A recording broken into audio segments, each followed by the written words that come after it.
आजचा दिवस आमच्यासाठी कॅलेंडरवरची एक तारीख नसून आमच्या श्रद्धेचा सर्वात मोठा उत्सव आहे. कारण आज अक्कलकोट निवासी माझ्या अक्कलकोटचे स्वामी यतिराज साक्षात परब्रह्म श्री स्वामी समर्थ महाराजांचा प्रगट दिन. या धावपळीच्या जगात आपण स्वतःला हरवून बसतो, तिथे साक्षात ब्रह्मांड नायक श्री स्वामी समर्थ महाराजांनी सावरले. आज आपण जगाच्या पाठीवर 7 समुद्रापार असलो तरी स्वामींच्या भक्तीला कुठलं आले अंतराचं बंधन.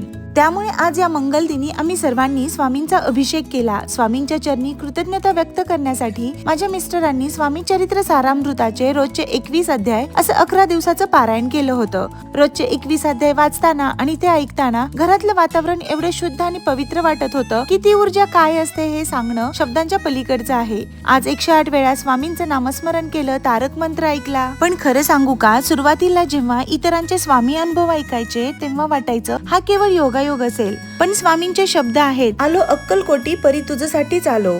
ते म्हणतात ना, आपण स्वामींकडे जात नाही, तर जेव्हा वेळ येते तेव्हा स्वामी स्वतःहून आपल्या आयुष्यात येतात. आमच्याही बाबतीत अगदी तसंच झालं. अनपेक्षितपणे स्वामी आमच्या आयुष्यात आले आणि हळूहळू माझा तो अविश्वास गळून पडला आणि बघता बघता आयुष्य जगण्याची दृष्टीच बदलून गेली. स्वामी आयुष्यात आल्यावर संकट आली नाहीत असं नाही, उलट काही मोठी आव्हानं समोर आली. त्यावेळी भिवू नकोस, मी तुझ्या पाठीशी आहे हे केवळ एक वाक्य नसून ती एक शक्ती आहे हे मात्र जाणवलं. जेव्हा आपण संकटात कोसळतो तेव्हा स्वामी आठवण करून देतात, तू घाबरतोस कोणाला, मी तुझा वाली असताना. त्यामुळे आता कुठलंही संकट आलं तरी भीती वाटत नाही, कारण मागे समर्थ उभे आहेत. आज इतका आत्मविश्वास वाटतो की कसलंही संकट असू दे त्यातून काहीतरी चांगलंच होणार आहे. हाच आत्मविश्वास म्हणजे स्वामींनी आम्हाला दिलेली सर्वात मोठी भेट आहे. स्वामींची भक्ती जितकी निरागस तितकाच त्यांच्या नैवेद्याचा गोडवाही न्यारा असतो. म्हणूनच आज घरी त्यांच्या आवडीचे पदार्थ पिठलं भाकरी, पुरी बासुंदी, गोडात पुरणपोळी, बेसनाचे लाडू असा महाप्रसाद केला होता.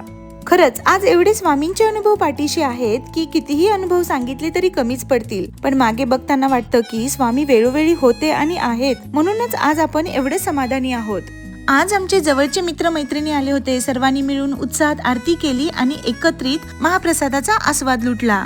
स्वामी, आज आम्ही न मागता कितीतरी तुम्ही आम्हाला भरभरून दिलंय, पण माझ्या लेकरांवर, माझ्या परिवारावर तुमचा वरद हस्त असाच राहू द्या. मानवी देह आहे, चालताना कधी रस्ता चुकला किंवा पाऊल अडखळलं तर आम्हाला नेहमी मार्ग दाखवायला स्वामी तुम्ही आहात हा विश्वास कायम असू द्या.